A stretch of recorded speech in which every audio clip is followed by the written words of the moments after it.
श्री योग वशिष्ठ की कथा श्रवण कर रहे हैं। कल के कथा प्रसंग में वशिष्ठ जी महाराज ने राजा लवण का आख्यान सुनाया। दो घड़ी की मूर्छा में उन्होंने अनेक वर्षों का अनुभव कर लिया, कुटुंब परिवार बसा लिया और वर्षों तक जीवित रहे, मोह ममता में फंसे रहे। तो ये मन है, मन विषयों का संग पाकर कभी भी माया मोह में मोहित हो सकता है। इसलिए इस मन को, इस चित्त को सदैव सावधान रखो, इससे सावधान रहो, क्योंकि ये कभी भी विषय आदि में जा सकता है। तो इसको चेतन रख के अभ्यास और वैराग्य के द्वारा साधना करते हुए आत्म पद प्राप्त करने का यत्न करना चाहिए। तो हमारा जो चित्त है ये विषयों की ओर जाता है, संसार का चिंतन करता है। ये चित्त कैसे उपशम हो, चित्त कैसे उपशम हो अर्थात कैसे शांत हो, कैसे परमात्मा के नजदीक पहुंचे। राम कहने लगे कि हे गुरुदेव, ये चित्त जो है बहुत ही चंचल है, ये चित्त रूपी महाव्याधि है, बीमारी है। उसकी निवृत्ति के लिए मैं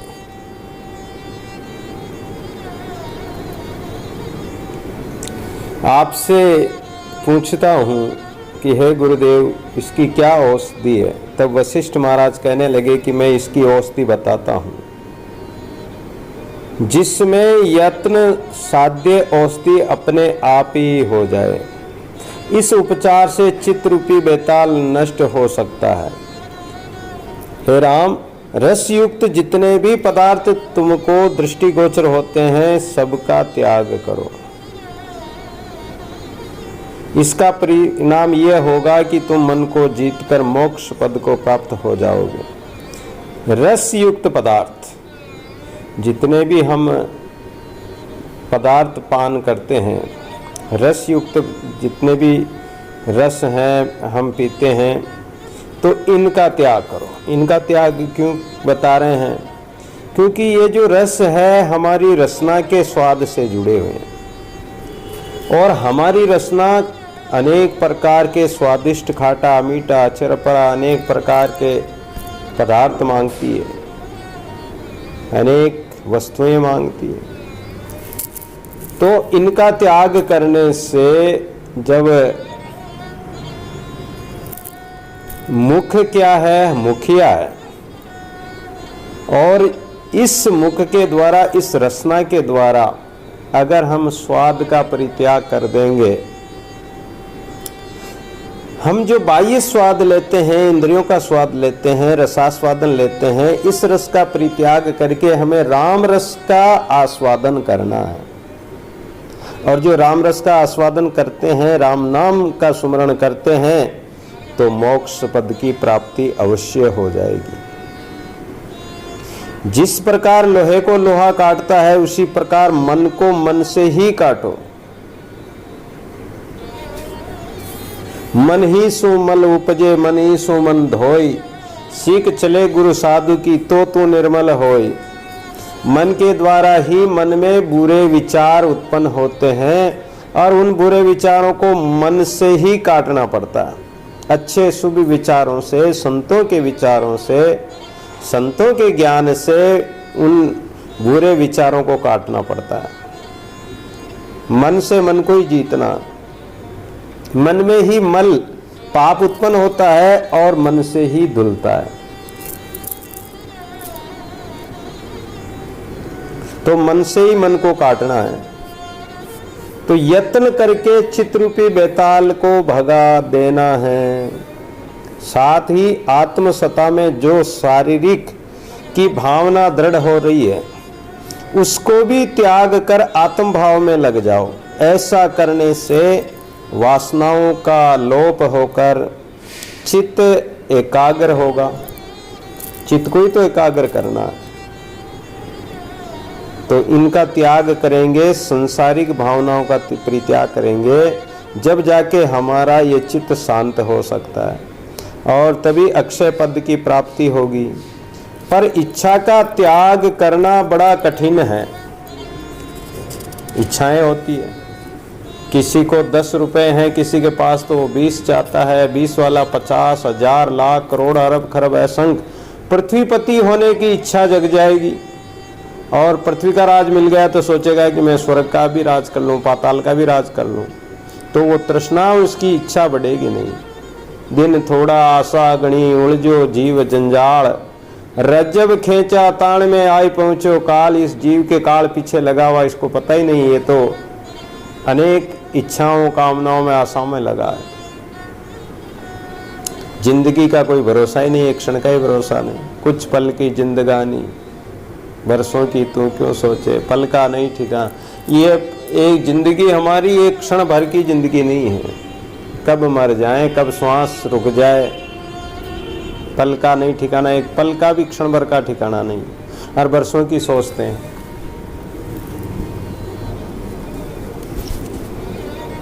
तो इसलिए इनका परित्याग करना है। अशुभ पदार्थों में जब तक किसी व्यक्ति की कामना होगी तो वो शुभ कर्म नहीं कर सकता है। और अज्ञानी प्राणी अशुभ पदार्थों को भी, विषयी पदार्थों को भी शुभ मानते हैं।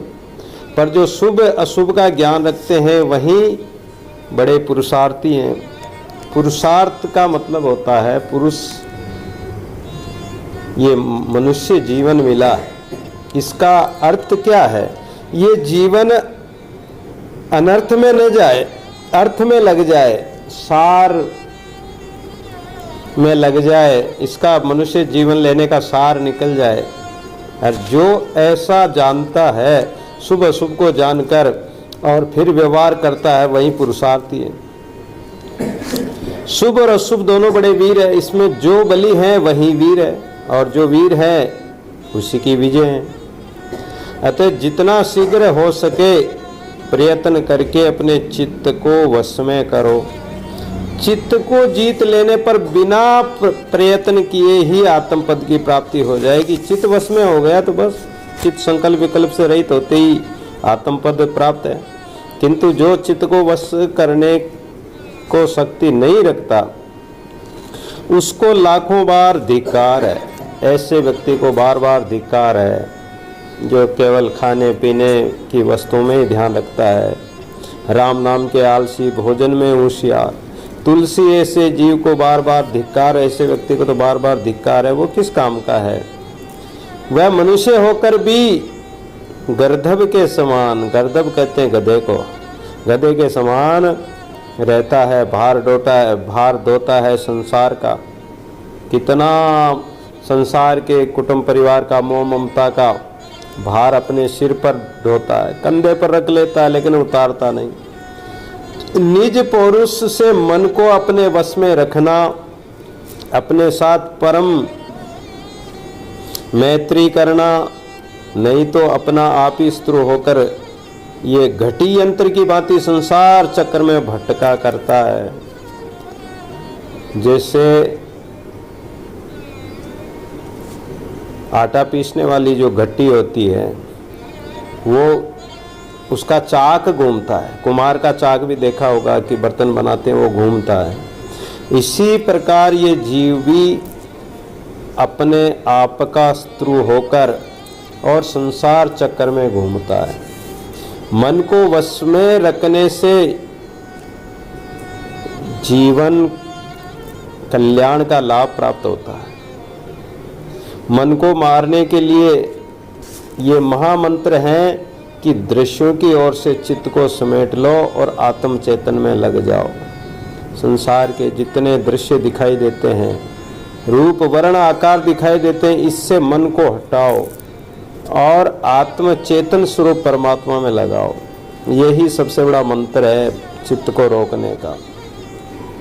इच्छा से मन पुष्ट होता है। जितनी इच्छाएं हम बढ़ाते जाएंगे तो मन रूपी अग्नि बढ़ती जाएगी। जैसे मन में तृष्णा रूपी अग्नि है, अग्नि में आप घी डालो तो वो और बढ़ती है। ऐसे ही हमारी जो तृष्णा रूपी इच्छा, कामना रूपी जो इच्छा है, तृष्णा है, अग्नि है, ये कभी शांत नहीं होगी। तो इस मन को उपशम करना है, इस माया मोह से, विषय वासना से, इच्छाओं से निवृत्त करना है। उपशम होने पर तो गुरु और शास्त्रों के उपदेश और मंत्रों की अपेक्षा नहीं रहती है। जब मन शांत हो जाता है तो फिर कोई शास्त्र की या और किसी की फिर जरूरत नहीं रहेगी। कारण कि वो स्वयं ही गुरुमुखी बन गया है, उसमें गुरु के लक्षण आ चुके हैं, वो गुरु के समकक्ष हो गया है।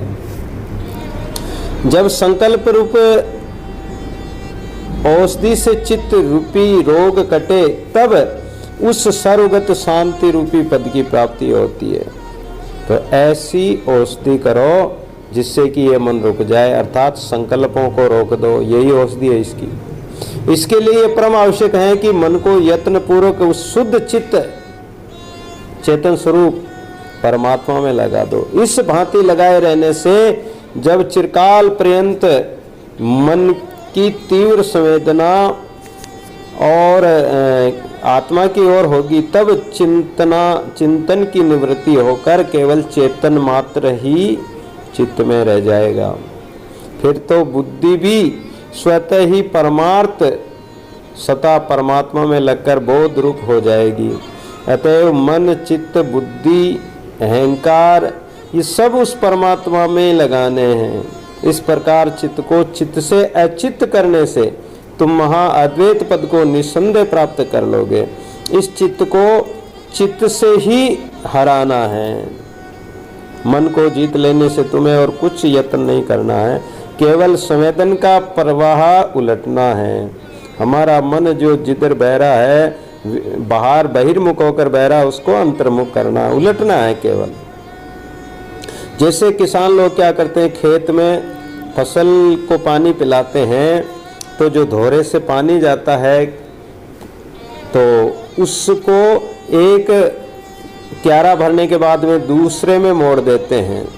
उसी प्रकार हमारा ये मन विषय वासनाओं में भर चुका है, उधर से मोड़कर इसको दूसरी तरफ मोड़ना है, दूसरी तरफ लगाना है।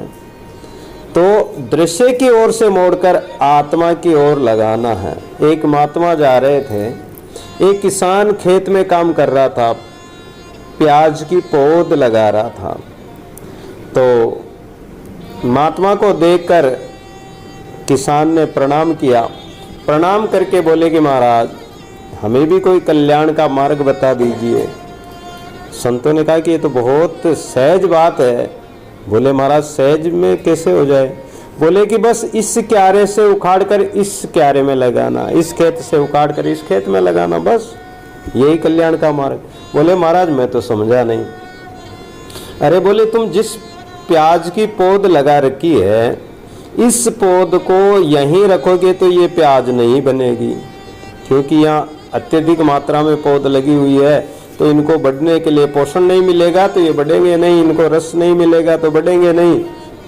तो इसलिए इस जगह से उखाड़ कर दूसरे खेत में लगा दो, और दूसरे खेत में लगा दोगे तो वहाँ इसको पोषण की जगह मिल जाएगी, खिलने की जगह मिल जाएगी, फैलने की जगह मिल जाएगी, तो ये बढ़ जाएगा।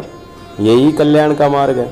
बोले महाराज अच्छी तरह समझाओ। बोले कि अपना जो मन है ये संसार दशा में लगा हुआ है, भीड़ भाड़ में फंसा हुआ है, विषय विकारों के और माया मोह ममता में फंसा हुआ है। तो इस भीड़ भाड़ से हटाकर इसको जो परमात्मा निरंजन निराकार परमात्मा है, सत्य स्वरूप परमात्मा है, उस खेत में इस मन को लगा दो, उस परमात्मा में लगा दो। यही मोड़ना है, तो आत्मा में लगा दो। इसी से चित्त अचित्त होगा, अर्थात चित्त से ही चित्त को हराना है। चित्त से जो हम चिंतन करते हैं बहिर्मुख होकर जो बाहर की चिंतन करते हैं उनको त्याग कर हमें अंतर्मुख होकर परमात्मा का चिंतन करना है। मन को जीत लेने पर त्रिलोकी को भी जीतना तृणवत है। यूं मन अपना हाथ कर तो चेला सब देश। दादू जी महाराज कहते हैं कि यदि हमारा मन वश में है तो 3 लोक तुम्हारे वश में हैं। 3 लोक को भी जीतना तुम्हारे लिए बड़ी बात नहीं है। और अगर मन नहीं है, जब लग जोगी जगत गुरु तब लग रहे निराश। आशा लागी जगत की तो जोगी जगत का दास। जब तक जोगी योगी जो साधु संत महापुरुष हैं, अगर उसका मन संसार के खाने पीने में विषय वासना में लगा हुआ है तो वो जगत का दास है। जगत उसका दास नहीं बनेगा, क्योंकि उसको कोई भी इच्छा है तो वो जगत में जाकर याचना करेगा, मांगेगा व्यक्तियों से, तो वो दास उनका दास बन गया, वो जगत का दास बन गया, इच्छाओं का दास बन गया वो। और जब लग मन में उनके कोई इच्छा नहीं, कोई कामना नहीं, विषय वासना सब नष्ट हो गए, तो वो बेपरवाह होकर शहंशाहों का शहंशाह बन जाता है। और वो जब लग जोगी जगत गुरु तब लग रहे निराश। आशा लागी जगत की तो जोगी जगत का दास। तो वो निराश कब होगा कि जब संसार से निराश होकर परमात्मा की तरफ चलेगा तो सारा संसार ही उसका दास हो जाएगा। तो वो सारे संसार को जीत सकता है। कितने ही ऐसे वीर हो गए जो शस्त्रों का प्रहार करके और शस्त्रों के प्रहार को भी झेल सकते हैं, अग्नि की ताप भी सहन कर सकते हैं, शस्त्रों को भी मार सकते हैं, लेकिन जब तक अपना मन नहीं मरे, मन वश में नहीं हुआ, तब तक वो चाहे कितना ही कुछ कर ले, मन का इंद्रियों का दमन नहीं होगा, तब तक किसी को नहीं जीता। संसार को जीत सकते हैं लेकिन इस मन को नहीं जीता तो किसी को नहीं जीता। तो जो अपने चित्त तक की उलटने की सामर्थ्य नहीं रख सकता है वह मनुष्यों में महाअधम कहलाता है, यानी वो मानव भी कहलाने के लायक नहीं है, वो तो अधम कहलाता है। जो ये अनुभव करता है कि मैंने जन्म लिया है, मैं मरूंगा और मैं जीव हूँ, वह असत्य रूप और चपल है। जिसने मनुष्य जन्म पाकर और सत्संग नहीं किया, संतों का ज्ञान धारण नहीं किया, अपने स्वरूप का बोध नहीं किया, तो वो अज्ञानी प्राणी यही कहेगा कि मैं तो जन्मता हूँ, मरता हूँ, मैंने जन्म भी लिया है तो मैं मरूंगा भी, मैं तो जीव हूँ। तो ये उसकी अज्ञानता है। और अज्ञानी प्राणी इससे बाहर नहीं निकल पाता है, जिसके कारण उसका कल्याण नहीं हो पाता है। क्योंकि मन रूपी मनुष्य शरीर से ये लोक और परलोक में मोक्ष होने के बाद चित्त में भटका करता है। जो मनुष्य हैं वो संसार लोक परलोक को भी त्याग सकता है, उसमें शक्ति है, सामर्थ्य है इस मनुष्य को, लेकिन मन के द्वारा, चित्त के द्वारा अगर संसार में भटकता तो वो लोक परलोक में भटकता रहेगा, वो मोक्ष को प्राप्त नहीं हो सकता है। जब ये निश्चय है कि मोक्ष होने पर भी चित्त का नाश नहीं होता। अच्छा, 4 प्रकार की मोक्ष होती है। सालोक्य संगति रहे, सामीप्य सन्मुख सोए, सारूप्य सारिका भया, सायुज्य के 4 प्रकार की मुक्ति बताई। तो वहाँ भी पहुँचने पर 4 प्रकार की मुक्ति होने पर भी चित्त का नाश नहीं होता, चित्त में वो चिंतन करता ही रहता है। तब भी उसको मृत्यु का भय होता है, कभी किसका चिंतन होता है, कभी चिंता करता है, लेकिन जब तक पूर्णतया मुक्त न हो जाए, परमात्मा में मिलने जाए, तब तक उसको मृत्यु का भय रहेगा। तुम तो नित्य शुद्ध स्वरूप और सब विकारों से रहित हो। वशिष्ठ जी महाराज कहते हैं कि हे राम, तुम्हारा तो स्वरूप जो है वो नित्य शुद्ध है। इस जीव का स्वरूप ही नित्य शुद्ध है। नित्य शुद्धो बुद्धो शुद्धोसी बुद्धोसी निरंजनोसी संसार माया विवर्जितोसी। ये जीव नित्य शुद्ध है, चेतन है, तो फिर तुमको भय किस बात का है? और तुम तो विकारों से रहित हो। लोकादि के जितने भ्रम चित्त में मन में कल्पना होती है वे मन से भिन्न चित्त का कोई रूप नहीं है, अलग से कोई रूप नहीं है, ये मन में ही चित्त में ही होते हैं। पुत्र भाई नौकर आदि का जो मोह है वह भी चित्त के द्वारा ही है, वास्तव में कोई कुछ नहीं है। यदि चित्त अनुचित हो जाए तो निश्चय जानो कि प्राणी सब बंधनों से मुक्त हो जाता है। चित्त अनुचित, अनुचित का मतलब है कि ये उचित को धारण कर ले, जो अनुचित है उसका त्याग करके उचित परमात्मा है उसको धारण कर ले, उस आत्म स्वरूप को जान ले, ये निश्चय कर ले कि मैं परमात्मा का स्वरूप हूँ, तो वो मुक्त हो सकता है।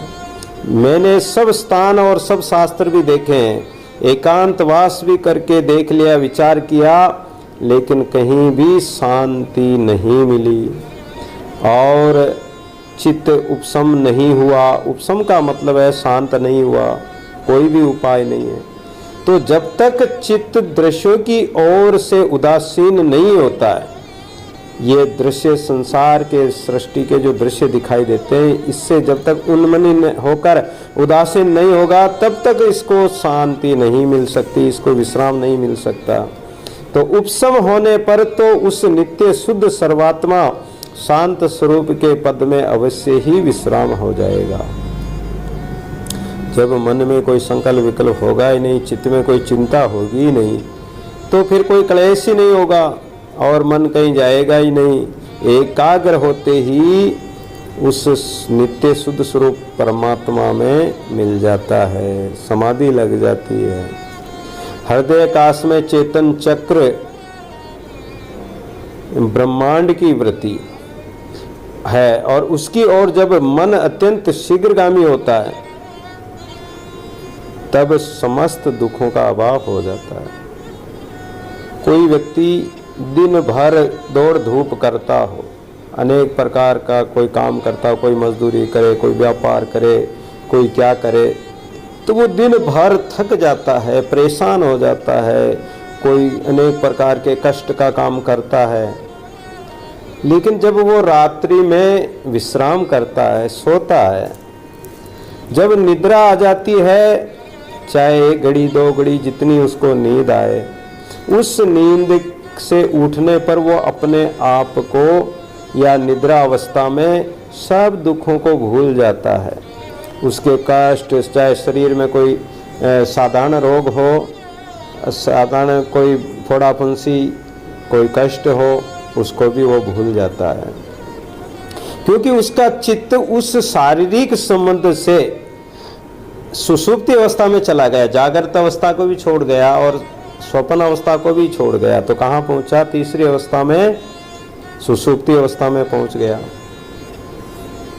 तो सुषुप्ति अवस्था में वो सुखपूर्वक सोता है, सब दुखों का अभाव हो जाता है उस समय, लेकिन वो सुख नित्य नहीं है। सुषुप्ति अवस्था का सुख नित्य नहीं, कारण कि वहां से जागने के बाद में वापस दुख आ घेरते हैं, विषय वासना आ घेरती है, विषय वस्तु प्रकट हो जाते हैं सामने देखते ही, जागृत अवस्था में जागृत संसार प्रकट होते ही और उसके वापस विषय आ घेरते हैं। जैसे कोई गाय भैंस पानी में डुबकी लगाए, उसके सिर पर घूमने वाले मच्छर मक्खी दूर भाग जाते हैं और जो ही वह अपना सिर बाहर निकालती, पानी से बाहर निकालते ही वही मच्छर मक्खी वापस आ जाते हैं। तो वही स्थिति होती है।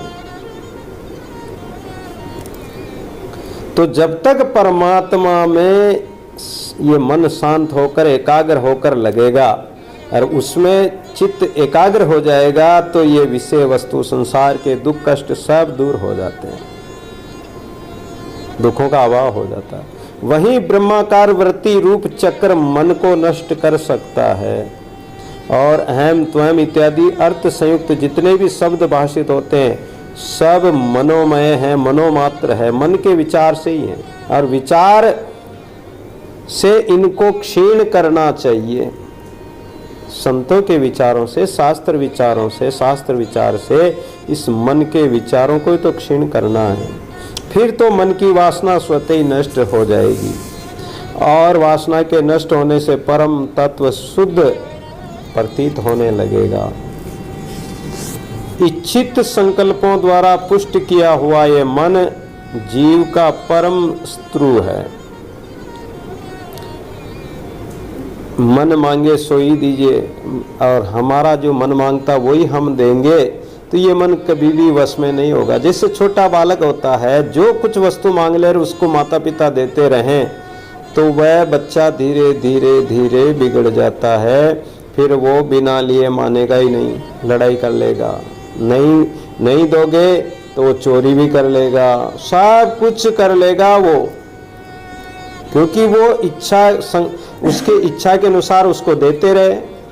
इस मन को भी इच्छा अनुसार विषय वासना में लगाते रहो तो ये मन भी उस बालक की तरह हो जाता, दीठ हो जाता है। कहता कह समझाइए माने नहीं, निर्लज मूर्ख मन समझे नहीं किए काज अकच। ये मन ऐसा हो जाता है, फिर इसको चाहे कितना ही कहकर समझाओ फिर नहीं मानेगा, कितना ही मारो नहीं मानेगा। कोई गाय भैंस हरियाई हो जाती है, वो खेतों में फसल खाने चली जाती है, अब उसको लत लग जाए तो वो मानेगी नहीं, उसके चाहे डंडे मारो चाहे कुछ करो वो मानेगी नहीं, वो भाग कर वहीं जाएगी। ऐसा ही मन हो जाता है। और यदि उसको रोक दिया जाए, आड़ा दे दे राम को दादू राखे मन, साकी दे सुस्थिर करे सोई साधु जन। यदि मन को संतों के शब्द आड़ में दे दें, संतों का ज्ञान आड़ा लगा दें, ज्ञान रूपी बाढ़ आड़ी लगा दे, तो ये फिर कहाँ जाएगा। इसको ज्ञान के बाड़े में बाढ़ दो फिर कहाँ जाएगा। तो इच्छा को निवारण करना है। इच्छा ही नहीं होगी तो ये अपने आप ही निवृत्त हो जाएगा। अतएव मन में उठने वाली समस्त कल्पनाओं का त्याग करना है। फिर देखो कि ये मन स्वयं ही नष्ट हो जाएगा। ये तो बालक भी जानते हैं कि मन को फैलाने से अनर्थ होता है और बटोरने से कल्याण होता है। जितना विस्तार फैलाएंगे जाल फैलता जाएगा, मन का जाल फैलता जाएगा, जगत जंजाल बढ़ता जाएगा, और इसको बटोर लेंगे तो कल्याण है। जिस प्रकार पिता बालक पर कृपा किए रहता है, उसी प्रकार मैं भी तुमको समझा रहा हूँ। वशिष्ठ जी महाराज कह रहे हैं राम जी को कि मन रूपी शत्रु ने जो भय दिया है और संकल्प कल्पना से जितनी भी आपदाएं आई है, वो सब मन के द्वारा ही उत्पन्न होती है। मृग तृष्णा के जल के समान सब आपदाएं मन से ही दिखती। आपदाएं जो भी आई है वो भी मृग तृष्णा के जल के समान ही है। मन ने उनको आपदा मान लिया, मन ने अपना मान लिया तो दुख होगा, पराया मान लिया तो सुखी होगा। अपना पराया से तो दुख होता है। किसी व्यक्ति का अपना पुत्र संतान इत्यादि कोई मर जाए, कोई कहीं चला जाए, कोई रोग शोक हो जाए तो उस व्यक्ति को दुख होता है, क्योंकि अपना पुत्र है, अपनी संतान है, या अपनी वस्तु खो गई नष्ट हो गई तो उसे दुख होगा, अपना माना इसलिए। और अगर वो अपना नहीं माना तो ऐसे संसार में बहुत सारे मरते हैं, दुखी होते हैं, बीमार हैं, वियोग होता है, कष्ट होता है, लेकिन उनको कोई दुख नहीं होता है। तो ये मन से ही, मानने से ही, मन के द्वारा मानने से ही, संकल्प करने से ही आपदाएं आती है, दुख होता है। तो ये मन से ही उत्पन्न होते हैं। मृग तृष्णा के जल के समान आपदाएं मन में दिखती है। मन के स्थिर होने पर तो कोई क्षोभ दुख नहीं रहेगा। जो पुरुष मन से रहित है उसको कोई विघ्न नहीं हो सकता। अब मन से रहित कैसे हो? दादू जी महाराज कहते हैं कि मन मिलावे, मन ही से मल उपजे। अपना जो मन है इसी से मल पाप उत्पन्न होता है। इस मन को ही परमात्मा में मिला दो। मन को परमात्मा से जोड़ दो। अपने चित्त परमात्मा के चित्त से जोड़ दो। और जब परमात्मा के मन से जोड़ दोगे, मन से मन मिला दोगे, तो फिर तुम्हारा मन रहेगा ही नहीं। और जब तुम्हारा मन रहेगा ही नहीं तो फिर तुम्हारा क्या है? दुख भी तुम्हारा नहीं है, सुख भी तुम्हारा नहीं। हर सो कुछ भी नुकसान हानि लाभ जो कुछ द्वंद्व आएंगे वो तुम्हारे है ही नहीं, मन से ही तो मान रखे थे तुमने, और जब परमात्मा को ही सौंप दिया सब कुछ, फिर तुम्हारा क्या रहा। जैसे मुनीम होता है, मुनीम सेठ के कहे अनुसार करता है। अगर सेठ को कोई घाटा लगता है तो मुनीम तो केवल कागजों में, उसमें बही में लिख देगा कि आज इतना नुकसान हुआ, घाटा हुआ, लेकिन वो मुनीम दुखी नहीं होगा। फायदा हुआ तो सेठ का फायदा हुआ, नुकसान हुआ तो सेठ का हुआ, मुनीम का थोड़ी हुआ। तो ये अपने आप को भी ऐसे मुनीम बना लो, मन को परमात्मा को सौंप दो कि जो नुकसान हुआ तो वो परमात्मा का है, फायदा हुआ तो परमात्मा का, सुख हुआ तो परमात्मा का, मिला या न मिला, वियोग हुआ, बिछड़ा, जो भी कुछ हुआ तो वो परमात्मा का हुआ। फिर किसी बात की चिंता ही नहीं होगी, दुखी नहीं होगा। तो मन को स्थिर होने पर ही क्षोभ नहीं रहेगा। जो पुरुष मन से रहित है उसको कोई विघ्न नहीं हो सकता है, कारण कि वह तो स्वयं शांत स्वरूप है। मन ही नहीं होगा, जब मन से कोई मनन चिंतन ही नहीं होगा तो अपने आप ही शांति आ जाएगी। और मन का वास्तविक रूप आत्मा, मन कहाँ से उत्पन्न हुआ? आत्मा से। तो आत्मा शांत है तो वो भी शांत हो जाएगा। हे राम, ये मन रूप एक बीज है। अगर बीज को बोओगे तो वृक्ष तो उत्पन्न हो गए होगा, अंकुरण हो गए होगा। जैसा बीज बोया है वैसा ही पौधा बनेगा, जिससे संसार रूपी वृक्ष उत्पन्न होगा। सातों लोक इसके पत्ते हैं और सुबह शुभ सुख दुख फल हैं। अब वृक्ष लगा है, बीज बोया है तो वृक्ष भी लगेगा, और वृक्ष लगेगा तो उसके फल भी आएंगे। तो फल कौन से आएंगे? शुभ शुभ दुख रूप, सुख दुख रूपी फल आएंगे। किसी को आपने सुख दिया है, सुख पूर्वक भजन किया, सुमरण किया तो सुख मिलेगा, और यदि पाप कर्म किए हैं तो दुख रूप फल प्राप्त होगा। इसी से ये मन संकल्प से रहित होने पर नष्ट हो जाता है, और संकल्प के उठने पर अनर्थों का कारण होता है। फिर तो अनर्थ ही अनर्थ होंगे, कष्ट ही कष्ट आएंगे। यदि तुम संतोष द्वारा मन को वश में कर लो तो ये निश्चय जान लो कि उस नित्य उदय रूप निरी है, परम पावन निर्मल अनंत और सब विकारों व विकल्पों से परे जो आत्म पद है उसको अवश्य प्राप्त करोगे।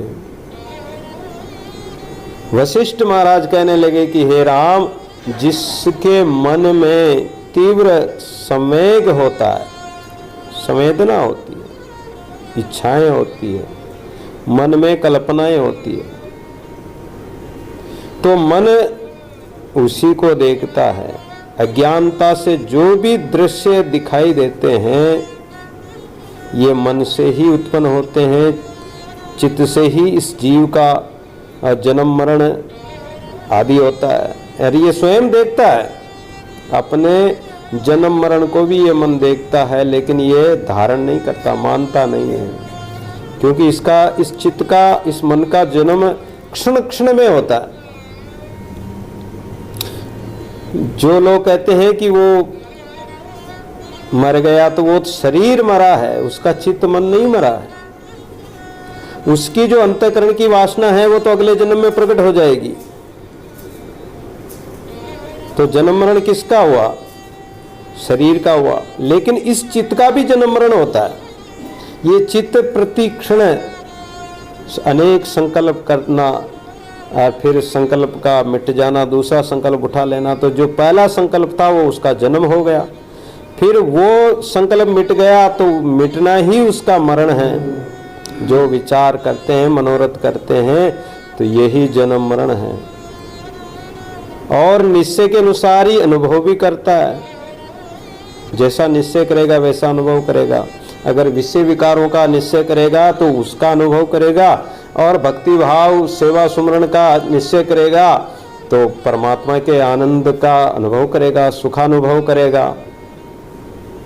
उसमें जैसी स्फूर्ति होगी और वह वैसा ही रूप हो जाता है। मन जिसका विचार करता है, मन जिसका चिंतन करता है, होई ताई का रूप। सुंदरदास जी महाराज कहते हैं कि ये मन जिसका चिंतन करेगा, विचार करेगा, उसी का रूप हो जाता है। और ये मन इतना बड़ा चंचल है कि इसको रोकना बड़ा कठिन है। ये सुनकर राम ने प्रश्न किया कि हे गुरुजी, क्या इस वेग आवेग का कारण स्वरूप ऐसे चंचल मन की निवृत्ति किसी प्रकार हो सकती है? कभी आवेग आता है, कभी ये शांत हो जाता है, कभी ये चंचल हो जाता है, कभी निश्चल हो जाता है। तो इन आवेग की, इस चंचलता की निवृत्ति भी हो सकती है। वशिष्ठ महाराज कहने लगे कि हे राम, जब ये चंचल ही है तब उससे रहित कैसे होगा? चंचल का स्वभाव है कि वो चलायमान रहता, चलता रहता है, तो ये रुकेगा कैसे? हमने तो कहीं नहीं देखा कि मन भी चंचलता से रहित हो सकता है। यदि ये चंचलता से रहित हो जाएगा तो इसमें जो पूर्ण कल्पना की जो मानसिक शक्ति, जगत आडंबर है, ये जगत का जो आडंबर का जो कारण रूप है वह कहाँ जाएगा? पहली बात तो जब तक ये जगत है और इसने जगत रच रखा है तो ये शांत हो ही नहीं सकता है, क्योंकि ये तो उसमें चंचल रहेगा। और यदि इसकी चंचलता खत्म हो जाए तो ये जगत आडंबर जो इसने बना रखा है, इससे ही, इसकी कल्पना से ही तो जगत का आडंबर बना है। फिर ये जगत कहाँ रहेगा? और जब जगत रहेगा ही नहीं तो तुम्हारा शरीर भी कहाँ रहेगा? शरीर नहीं रहेगा तो फिर तुम्हारा चित्त, मन चित्त कहाँ रहेगा? फिर तब तो वह मृतक ही हो जाएगा। ऐसे लोग जो मन की चपलता से दूर हैं वे मृतक के समान हो जाते हैं, जीवित मृतक हो जाते हैं, जीवन मुक्त हो जाते हैं, जीते जी मृतक के समान हो जाते हैं। कैसे हो जाते हैं? कि कबीर खाडो धरती से बाढ़ से बनराय, कटु शब्द तो संत से औरन सहा न जाए। कबीर महाराज कहते हैं कि जैसे धरती पर लोग अनेक खड्डे खोदते हैं, कोई कुआं बावड़ी खोदते हैं, कोई खड्डा खोदते हैं, कोई मल मूत्र त्याग करते हैं, कोई बड़े बड़े पहाड़ इत्यादि हैं, कभी बाढ़ आ जाती है, कभी क्या आ जाते हैं, तो वो धरती सहन करती है। वृक्ष जो जंगल में वृक्ष हैं, बाढ़ आ जाती है तो वो वृक्ष सहन करते हैं, घास फूस सहन करते हैं, ये सहन करते हैं। इसी प्रकार संत भी कटु वचनों को सहन करते हैं। संसार में रहते हैं तो कोई उसकी निंदा करते हैं, कोई प्रशंसा करते हैं, कोई उसको विलक्षण बताते हैं, कोई उसको बदमाश बताते हैं, कोई पापी बताते हैं, कोई क्या अनेक प्रकार से उसकी निंदा करते हैं, लेकिन वो सब को सहन करते हैं। न तो निंदा से वो दुखी होते हैं, न प्रशंसा से खुश होते हैं, हर शोक द्वंद्वों से परे हो जाते हैं, जीवन मुक्त हो जाते हैं। चाहे उसकी कोक निंदत कोवुक बंदत कोवुक आई देत जो भोजन, कोई तो उसकी वंदना करते हैं, कोई उसको भोजन कराते हैं, कोई तिलक लगाते हैं, कोई उसके ऊपर धूली डाल देते हैं, कोई उसको मूर्ख बताते हैं, कोई उसको विलक्षण बताते हैं कि ये तो विचित्र महात्मा है। पर सुंदर काउंसु रागन द्वेषन, सुंदरदास जी महाराज कहते हैं कि किसी से भी राग द्वेष न हो, वही संत है, वो सबको सहन करते हैं। ये सब जानो साधुन के लक्षण। तो वो जीते जी जीवन मुक्त हो जाते हैं, जीवित मृतक हो जाते हैं। उस कोई भी कष्ट आए, कोई भी कुछ कहे, वो उसको सुनते ही नहीं है। वो तो जो अपना कर्म है शास्त्रानुसार गुरुमुखी होकर वो अपना कर्म साधन भजन करते रहते हैं। संसार के लोग की जो मर्यादाएं हैं, संसार के कर्म उनका परित्याग कर देते हैं। जैसे मीरा ने लोक लाज को छोड़कर एक गिरधर को ही अपना माना है कि मेरे तो गिरधर गोपाल दूसरो न कोई, जाके मोर मुकुट मेरो पति सोई। वो लोक लाज मर्यादा को छोड़कर, और जहाँ लोक लाज मर्यादा में बंधे रहोगे तो सुमिरन किया न जाए, परमात्मा का सुमिरन नहीं कर पाएंगे। क्योंकि संसार की मोह मर्यादा में, मेर मर्यादा में चलोगे तो संसार के माया मोह में फंसे रहोगे। संसार की मेर को तो छोड़ना ही पड़ेगा। इस संसार की विषय वासना की मेर को तो छोड़कर परमात्मा की तरफ चलना पड़ेगा। वही जीवित मृतक कहलाता है। वो एक राम नाम को ही लेते रहते हैं। शास्त्र वेताओं ने मन के मृतक रूप को ही मोक्ष कहा है। मन मृतक हो जाना ही मोक्ष है। मन में कोई किसी प्रकार का मनन न हो, मनोरथ न हो, इच्छा न हो, यही मन का मरना है। मारना है तो मन को मारो, मन रूपी हिरण को मारो। बाहर के जीवों को क्या मारते हैं? अपने मन को मारना है, इंद्रियों को मारना है। जिन्होंने मन मारा है उन्होंने परमात्मा को पाया, क्योंकि मन के नष्ट होने पर दुखों का नाश हो जाता है, फिर तो आनंद स्वरूप आत्म पद की ही प्राप्ति होती है। मन की चपलता से रहित होने के लिए आवश्यक है वासनाओं का त्याग किया जाए। यदि वासना का त्याग सफल हो सके तो मन का शांत होना निश्चय है। यह अभ्यास के बिना कभी संभव नहीं हो सकता है। अभ्यास भी साधारण नहीं होना चाहिए। जो रोज साधना करते हैं, भजन करते हैं, कोई माला फेरते हैं, कोई जप करते हैं, कोई तप करते हैं, कोई तीर्थ यात्रा करते हैं, अनेक प्रकार के साधन भजन हैं, कर रहे हैं, सहज में सभी कर रहे हैं, लेकिन कोई आत्म कल्याण के लिए जो तीव्र साधना में लग जाए, ऐसा नहीं है कि कर लिया तो कर लिया, नहीं किया तो नहीं किया। इसमें तो दृढ़ता पूर्वक और पूर्ण निष्ठा के साथ लगे, पूर्ण विवेक पूर्वक विचार अभ्यास के द्वारा ही है इसकी चित्त की जड़ता शांत होती है, नष्ट होती है। फिर तो चेतन आत्मसत्ता ही भाषित होगी। भाव और अभाव रूप में संसार के जितने भी पदार्थ है सबको मन ने ही उत्पन्न किया। किसी में तो भाव कर लिया और किसी में अभाव कर लिया। किसी वस्तु को तो अपना मान लिया, उसमें प्रेम मोह कर लिया, किसी को द्वैत भाव में दूसरा मान लिया। इस कारण मन को ही उपशम करना है। उप यानी समीप, सम यानी शांत करना। शांत करके कहाँ? परमात्मा में लगाना है, उसमें शांत करना, विषयों से शांत करना। बिना इसको उपशम किए बंधनों से मुक्त होना असंभव है। इस मन को मन ही उपशम कर सकता है। मन से मन ही धुलता है। जैसे कीचड़ किससे होता? पानी से ही होता कीचड़, और कीचड़ पानी से ही धुलेगा। इसी प्रकार मन से ही मन को धोना है, मन से ही मन को समझाना है, अन्य और कोई उपाय नहीं है। जिस भांति नृपति के साथ नृपति ही युद्ध कर सकता है, राजा के साथ राजा ही तो युद्ध करेगा। ऐसा नियम होता था कि राजा के साथ राजा युद्ध करेगा, पैदल सैनिक के साथ पैदल सैनिक युद्ध करेगा, घोड़े वाले के साथ घोड़ा वाला और हाथी वाले के साथ हाथी वाला। उसी भांति मन के साथ मन ही से युद्ध करना, मन से युद्ध करना, मन से लड़ाई करनी है, अन्य नहीं। तो शांति के लिए तुम मन से ही मन को मारो। हे राम, संसार सागर को पार करने के लिए मन ही नौका रूप है। इस भव सागर से अगर पार पाना है, नदी नाले से पार होना है, तो कैसे पार करेंगे? नाव से ही पार कर सकते हैं। तो मन ही नौका रूप है। शुद्ध मन रूपी नौका पर बैठकर इसे पार कर सकते हैं। अशुद्ध मन होगा तो नहीं कर पाओगे, डूब जाओगे। संशयात्मा विनश्यति, गीता में भगवान कहते हैं कि अगर कोई संशय करोगे तो डूब जाओगे। दादू जी महाराज जब सांबर में विराजमान थे, झील के मध्य, तो विठल व्यास और दामोदर महाराज के पास आना चाहते थे।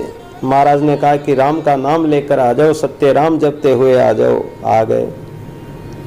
फिर जब वहां से शहर की ओर जाने लगे तो टीलाजी महाराज इत्यादि कई शिष्य संत जो दादू जी महाराज के उस समय सांबर में थे, तो महाराज ने कहा कि चलो सब सत्य राम जपते हुए चलो। तो उस झील पर दादू जी महाराज जैसे जमीन पर चलते हैं, ऐसे वो स्थल जल के ऊपर महाराज चल रहे थे।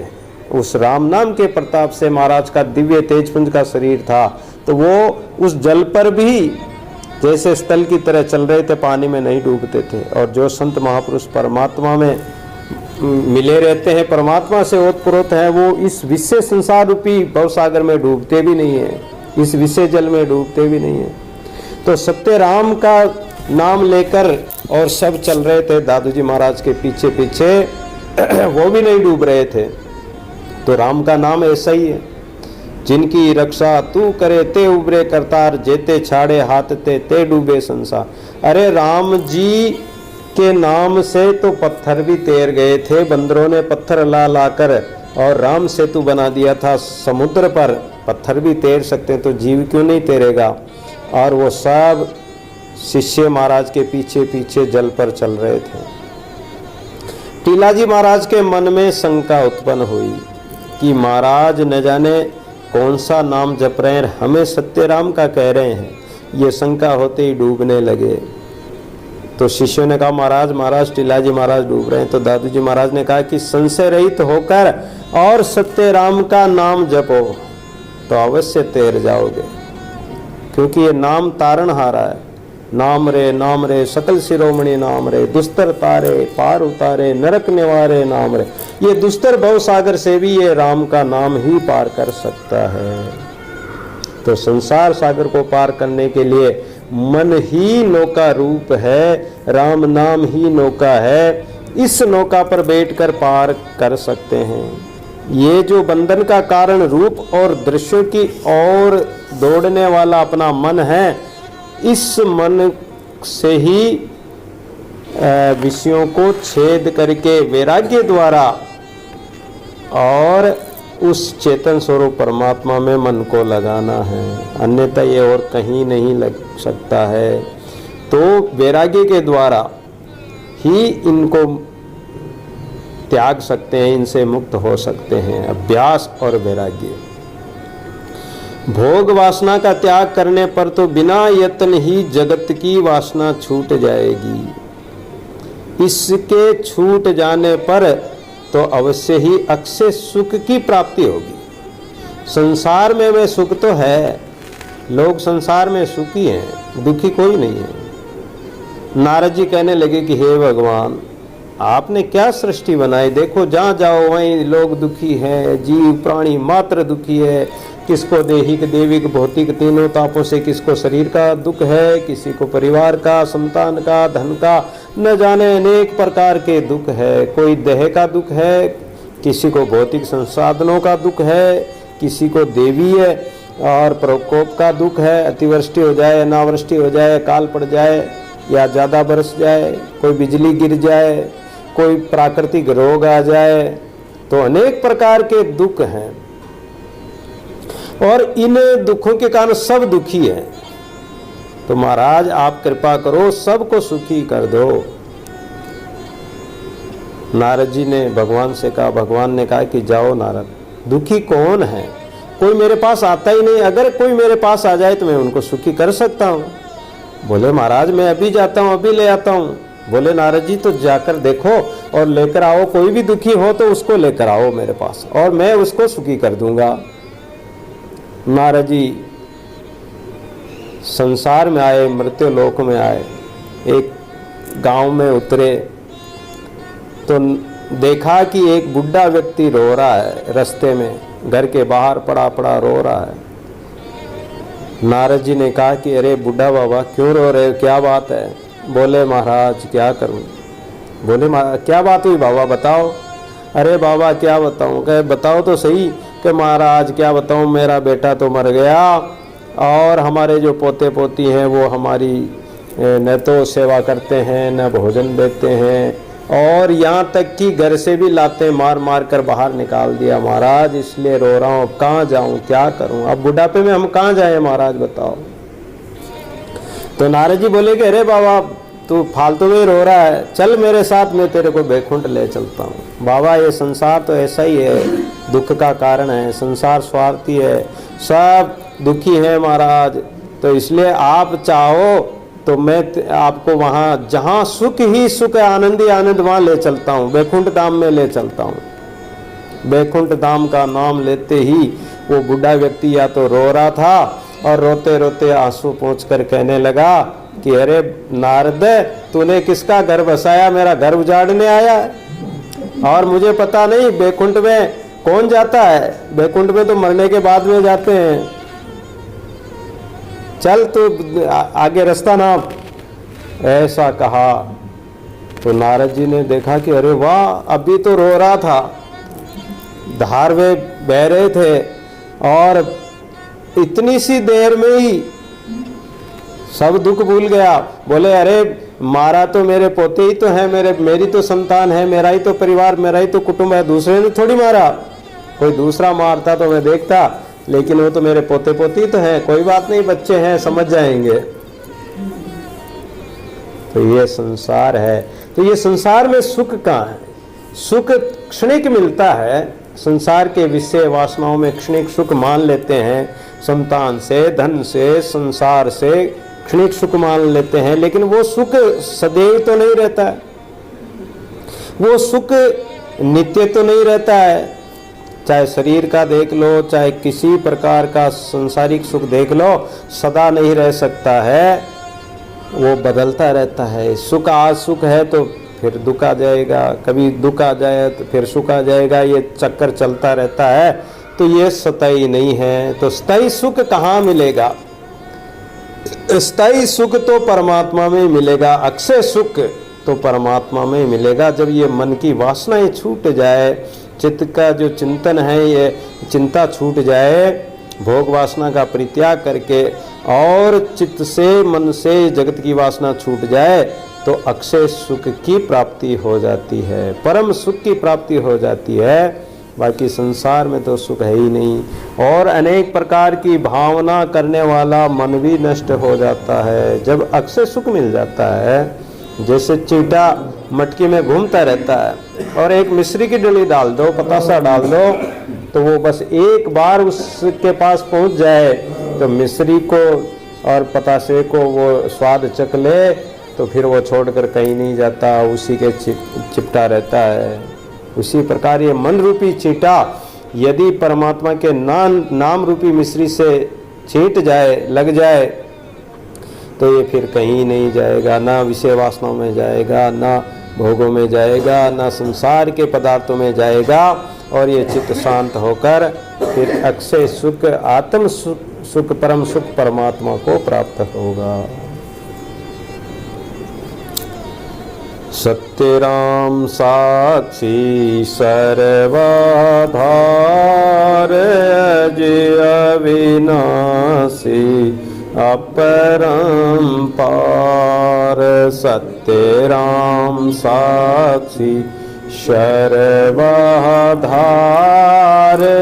अजय अविनाशी अपरंपार। अजय अविनाशी अपरंपार। अजय अविनाशी अपरंपार। अजय अविनाशी अपर